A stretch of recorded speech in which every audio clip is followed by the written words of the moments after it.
Hi friends, तो आज आप लोग की बहुत बड़ी प्रॉब्लम सॉल्व होने वाली इस पूरी वीडियो का एंड तक का ज़रूर देखिएगा। और welcome back to my channel vlog with Sharma. क्योंकि आज मैं जो सबके दिमाग में होती है प्लांट्स को लेकर, ख़ास करके कि कौन सा प्लांट्स घर में लगाना लकी है अनलकी है। बहुत सारे नर्सरी वाले भी उल्लू बना देते हैं आप लोगों को ऐसा ऐसा बोल के, और रियल में क्या है क्या नहीं वो आज आपको सारी इस पूरी वीडियो में देखने को मिल जाएगा। तो वीडियो को पूरा एंड तक का ज़रूर देखिएगा, क्योंकि मैं हूँ एक ऐसी जगह पे जहाँ पे आपको इस सारी जो घरेलू टोटके होते हैं जो गूगल पे देख देख के लोग बहुत ज़्यादा फॉलो करते हैं, उनका कुछ भी नहीं होता। तो वो सारी चीज़ों का आपको यहाँ पे पूरा साइंटिफिक तरीके से आपको रियलिटी क्या है वो पता चलने वाली है। तो चलिए मैं आपको बताती हूँ मैं कहाँ पे हूँ, और सारी पूरी वीडियो को एंड तक का ज़रूर देखिएगा। हमारे साथ में सर अपने बारे में कुछ बताया, अपना नाम बताया और सारा कुछ, क्योंकि आजकल ना ये लोगों के दिमाग में ना गूगल से सर्च करके कि ऐसा कीजिए, घरेलू टोटके हैं प्लांट्स को लेकर के, क्या घर में लगाना है, पॉजिटिव एनर्जी नेगेटिव एनर्जी को लेकर के ना बहुत सारी गलत फहमी लोगों के दिमाग में भर गई है। और गूगल देख देख के तो ज़्यादा ही हो गया। तो आप कुछ इसके बारे में बताएं। और सबसे पहले जान लेते हैं सर का नेम। मेरा नाम रजनीश कुमार मिश्रा, प्यार से मुझे सब लोग शिवाय कहते हैं। और शिवाय इसलिए कहते हैं क्योंकि भगवान शिव की कृपा से ही मैं इस मार्ग में आया हूँ और सबके कल्याण के लिए आया हूँ कि लोगों को सही मार्गदर्शन दे सकूँ और अंधविश्वास से बाहर निकाल करके जो एक गुलामी के समय हमारी संस्कृति जो लुप्त हो गई थी और कहीं न कहीं लोग एक अंधकार में, एक अंधविश्वास में और कुरीतियों में फंस गए हैं, तो उनको मैं सही मार्गदर्शन दे करके बाहर निकाल सकूं। तो और मैं जो भी कार्य करता हूँ एक साइंटिफिक रिसर्च के तहत, और बहुत सारे जो हमारे चीज़ें जो लुप्त हो चुकी हैं यूनिवर्सल क्लाउड में, जो ध्यान की स्थिति में कैसे हम पहुंच सकते हैं और उनको कैसे एक्सेस कर सकते हैं, फिर उसको रिवील करते हैं। तो आज जो मेरे पास बोलने के लिए बोला गया कि वास्तु, तो जैसा कि आज है कि मेरे को वास्तु पे बोलना है, तो मैं आपको ये कहना चाहूँगा कि जितनी भी किताबें हैं वास्तु की या जितने भी यूट्यूब पे वीडियोस हैं, मैं किसी को भी डिनाई नहीं कर रहा हूँ, लेकिन कहीं ना कहीं उनमें भी ज्ञान का अभाव है। आप देखो, वास्तु पे हज़ार पन्ने की किताबें हैं, लेकिन अगर हम वास्तव में अपना सनातन वास्तु की अगर हम बात करें, अगर हम एस्ट्रल वास्तु की हम बात करें, पहली बात वास्तु क्या है। कहीं भी हमारा घर है, दुकान है, जहां हम रहते हैं, कहा जाता है अगर हम इसको साइंटिफिकली देखें तो हम घर को या दुकान को पोषित करते हैं और दुकान और घर हमें पोषित करता है। उस जगह के भी अपने प्लैनेट्स होते हैं, अपने तत्व होते हैं, अपनी ऊर्जाएं होती हैं, और हर एक व्यक्ति के भी अपने प्लैनेट्स होते हैं, अपने तत्व होते हैं, अपनी ऊर्जाएं होती हैं। और अगर उनका मिलान सही तरीके से हुआ है तो ही अच्छा होगा, नहीं तो नहीं होगा। इसको सिंपल लैंग्वेज में आप ऐसे समझिए, जब किसी की शादी होती है तो कुंडली मिलाया जाता है, या वो लोग आपस में बातचीत करते हैं कि उनके व्यवहार, आचार विचार सब सही है कि नहीं है, मिल रहा है कि नहीं मिल रहा है। तो उसी तरह घर भी जो वर्णित है शास्त्रों में, और मैं पराविज्ञान और मैं एनर्जी साइंस की बात करता हूँ, चलिए, जो मॉडर्न साइंस के हिसाब से, कि हर एक चीज़ की अपनी एक अलग अलग वाइब्रेशनल फ्रीक्वेंसी है। और जो हमारा सनातन वास्तु है, सच्ची बात तो ये है कि वो पर्सन टू पर्सन थोड़ा थोड़ा सबके लिए बदल जाता है। कुछ बेसिक प्रिंसिपल्स हैं वास्तु के, वो सेम है सबके लिए। जैसे पृथ्वी है, उसका नॉर्थ पोल साउथ पोल है, वैसे हर एक व्यक्ति का नॉर्थ पोल साउथ पोल है। तो कुछ बेसिक प्रिंसिपल्स जो हैं वो सबके सेम रहेंगे, बाकी का वास्तु सबके लिए थोड़ा थोड़ा डिफरेंट होता जाता है। तो इसलिए अगर कोई ये कहता है कि मैं वो टोटका करके मैं अपने लिए ये चीज़ मैनिफेस्ट कर लूँगा, तो ये सरासर मैं इसको गलत मानता हूँ। अब आप इसको ऐसे उदाहरण लीजिए कि आपको बुखार हुआ, लेकिन वो बुखार किस वजह से हुआ वो मायने रखता है। अगर किसी और बीमारी की वजह से, क्योंकि बुखार क्यों आता है, बुखार आना बीमारी नहीं है। बुखार आना तो आपके अंदर आप कोई बैक्टीरिया का, वायरस का हमला हुआ। जैसे आपके ऊपर कोई हमला करे, आप गुस्सा आओगे, गुस्से में उसके साथ लड़ाई लड़ोगे, तो वैसे अंदर की जो हमारी इम्यूनिटी है, कई बार वो एग्रेसिव होती है, यानी वो अपने तेजी से काम करना शुरू करती है तो भी शरीर गर्म होता है, देखने में बुखार लगेगा।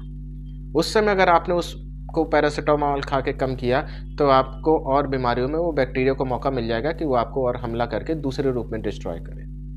तो जरूरी नहीं कि हर बुखार की दवा पैरासिटामोल हो सकता है उस बीमारी को आपको ठीक करोगे तो जाके बुखार अपने आप ठीक होगा, नहीं तो बुखार बार बार चढ़ेगा क्योंकि शरीर की इम्यूनिटी काम करेगी। वैसे ही हर एक चीज का जो वास्तु है, घर का हो दुकान का कुछ भी, वो पर्सन टू पर्सन डिफरेंट करता है। अगर मैं इसको साइंटिफिक लैंग्वेज में बात करूं तो हर एक व्यक्ति करीब 84 तरह की फ्रीक्वेंसीज पे वाइब्रेट करता है और जो फ्रीक्वेंसी उसकी जिस लेवल की है उन 84 तरह में, उन 84 तरह की फ्रीक्वेंसी में जैसी उसकी फ्रीक्वेंसी है, अगर उसके घर की फ्रीक्वेंसी उससे मैच कर रही है तो वो उसके अनुकूल है, नहीं तो नहीं है।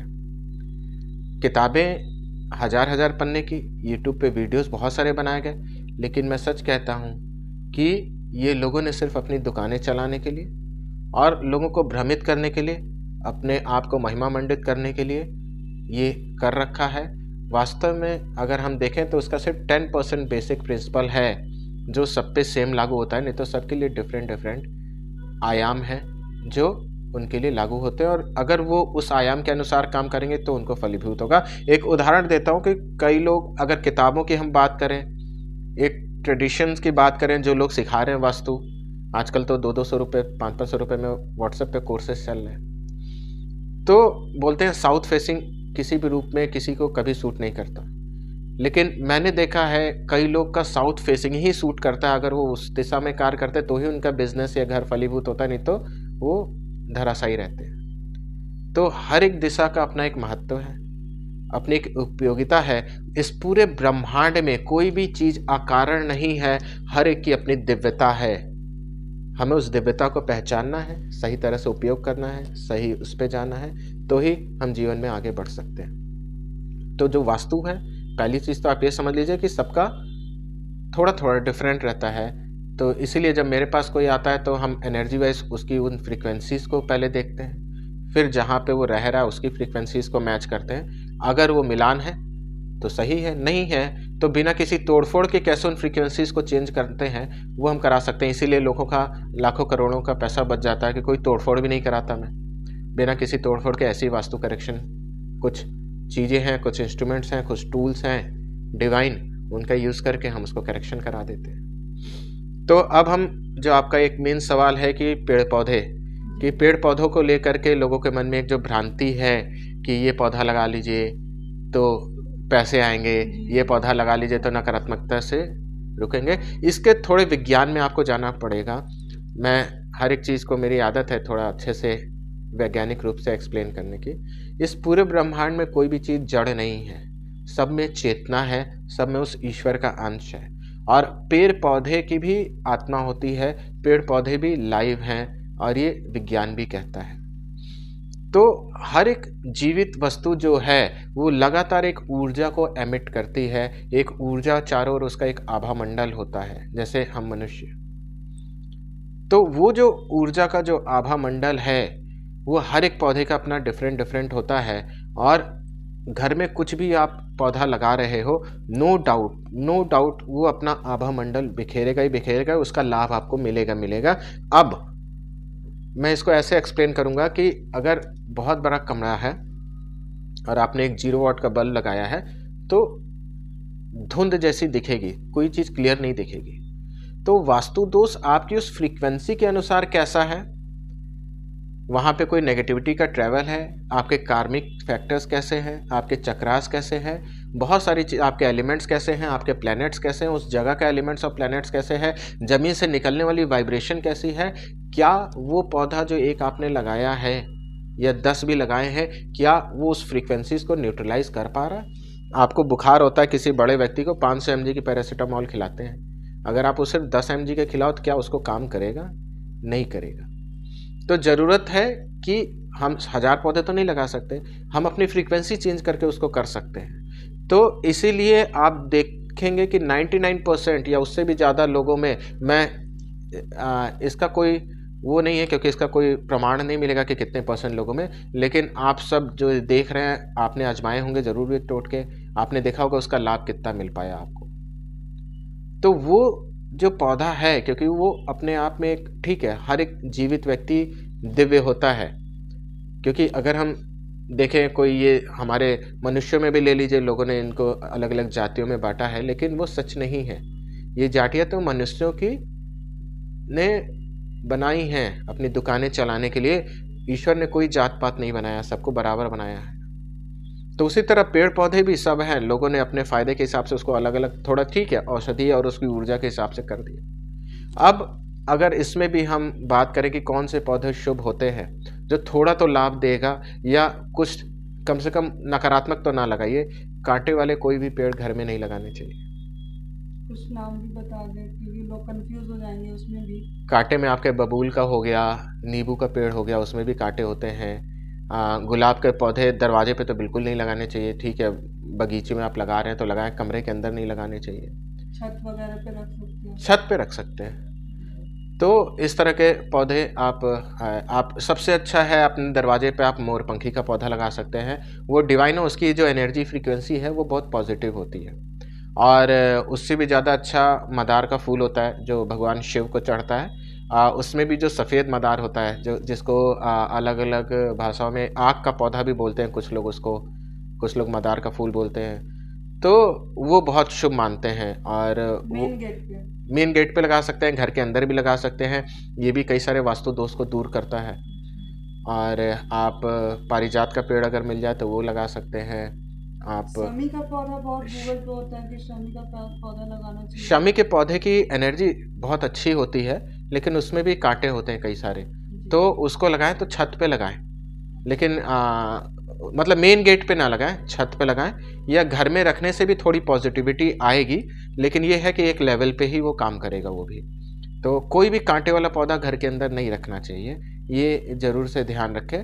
और जो पौधे आपके 24 घंटे जो ऑक्सीजन देने वाले हैं, लेकिन उसमें कुछ कुछ आपके ये जैसे होता है स्नेक प्लांट होता है, मनी प्लांट होता है, और भी छोटे छोटे ये पौधे आप घर में लगा सकते हैं। लेकिन बड़ा पौधा जो होता है जैसे आपका बरगद का हो गया, पीपल का हो गया, ये पौधे आपको अपने मेन एंट्रेंस पे तो नहीं लगाने चाहिए। कभी भी घर के दरवाजे पे भारी चीज़ नहीं रखनी चाहिए। और जैसे ये होता है कि फाउंटेन वगैरह का भी होता है कि फाउंटेन लगाना है, दरवाजे पे रखना है नहीं रखना है। कुछ लोगों को होता है कहीं जा रहे हैं कुछ अच्छे काम से तो मेन गेट पे पानी रख दिए लोटा भर के, तो उसका क्या है कुछ? देखिए, इसका अपना एक अलग पूरा वैज्ञानिक कारण है। फाउंटेन क्या रिप्रेजेंट करता है? हर चीज़ ऊर्जा की है। अगर हम क्वांटम साइंस की बात करें तो हर एक चीज़ ऊर्जा पे आधारित है। तो फाउंटेन लगातार बह रहा है। घर के अंदर भी जो है ईशान कोण हमेशा खुला होता है, और नैऋत्य कोण जो साउथ वेस्ट कॉर्नर है वो पूरा बंद होता है। क्योंकि जो ऊर्जा है, जो प्राकृतिक रूप से जो ध्रुव है हमारे, जो ऊर्जा का प्रवाह होता है, वो ईशान कोण से ऊर्जा घर के अंदर प्रवेश करती है पूरी पॉजिटिविटी को लेके, और नैऋत्य कोण तक जाती है, और वो स्थिर होना चाहिए वहाँ पे, और वो प्रवाह चलते रहना चाहिए। अगर नैऋत्य कोण खुला है तो ऊर्जा बाहर, तो वो पॉजिटिविटी घर में रहेगी ही नहीं, पूरी ड्रेनेज हो जाएगी, तो घर में वास्तु डिफेक्ट आएगा ही आएगा। ये बेसिक प्रिंसिपल है। तो जो फाउंटेन है वो लगातार बह रहा है, जल वैसे ही शुभ होता है, और वो लगातार बह रहा है, तो एक ऊर्जा पॉजिटिव क्रिएट होती है उससे, नो डाउट। लेकिन फिर मैं कहूँगा सिर्फ उस फाउंटेन से अगर उस घर की फ्रीक्वेंसी और उस व्यक्ति की फ्रीक्वेंसी डिफरेंट है, तो सिर्फ उस फाउंटेन से उसका करेक्शन हो जाए ये संभव नहीं है। हाँ, ये एक 0 वाट के बल्ब की तरफ ज़रूर हो गया कि वो आपको थोड़ा लाभ दे सकता है, लेकिन पूर्ण लाभ की संभावना ना के बराबर है। तुलसी जी का भी प्लांट होता है कि कौन तुलसी जी लगा सकते हैं, तुलसी जी बहुत शुभ होती हैं। कौन से डायरेक्शन में लगाने का होना चाहिए जो आप करेक्ट हो? देखिए, ईशान कोण पे तुलसी जी का पौधा रखिए, बहुत अच्छा है, ठीक है ना। और उनकी पूजा जरूर करिए, जल कम से कम चढ़ाइए, और कोई भी पौधा रखिए, ये जरूर से समझिए, कोई भी पौधा रखिए उसमें जीवन है।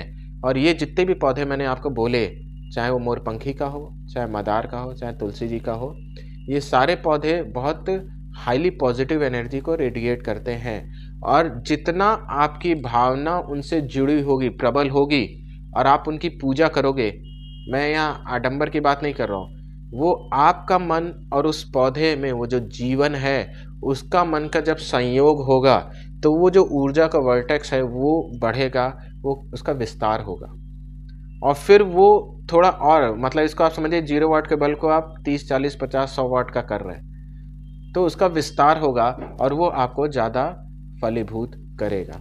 कुछ लोग ऐसे पौधे भी बेच रहे हैं जो कि ये लक्ष्मी जी का पौधा है, ये इनका पौधा है, बहुत ज़्यादा। तो लेकिन उसकी अपनी एक अलग है, उसका मैंने उसको एनर्जी फॉर्म में देखा, बहुत उसका रेलेवेंस नहीं है। हाँ, भावना से वो चूँकि जुड़ा हुआ है, शेप उसका वैसा है, तो थोड़ी एनर्जी उससे मिलती-जुलती है। एक कमल का फूल है, कमल का फूल बहुत शुभ होता है, घर में लगा सकते हैं, नो कमल डाउट। का फूल लगा सकते हैं? कमल का फूल लगा सकते कौन हैं, से डायरेक्शन में लगाने का? कहीं भी कमल आप नॉर्थ ईस्ट में लगाइए, बहुत अच्छा है। अच्छा। नॉर्थ ईस्ट में लगाइए, आप उत्तर साइड भी लगा सकते हैं, कोई दिक्कत नहीं है। पूरब की साइड भी आप रख सकते हैं उसको। तो आप लोग यहाँ पे बहुत सारे डाउट्स मेरे ख्याल से क्लियर हो गए होंगे कि क्या चीज़ होना चाहिए, क्या चीज़ नहीं होना चाहिए। जो गूगल से देख देख के टोटके करते रहते, नमक वगैरह का ये सब, तो ये सब पे थोड़ा सा ना जाएं। और अभी आपने जो चीज़ सुना है, नंबर आपको स्क्रीन पे चल रहा है, कोई भी कांटेक्ट वगैरह करना हो तो आप कर सकते हैं। तो आपको वीडियो पसंद आई होगी, तो चलिए अभी उसके बाद आपको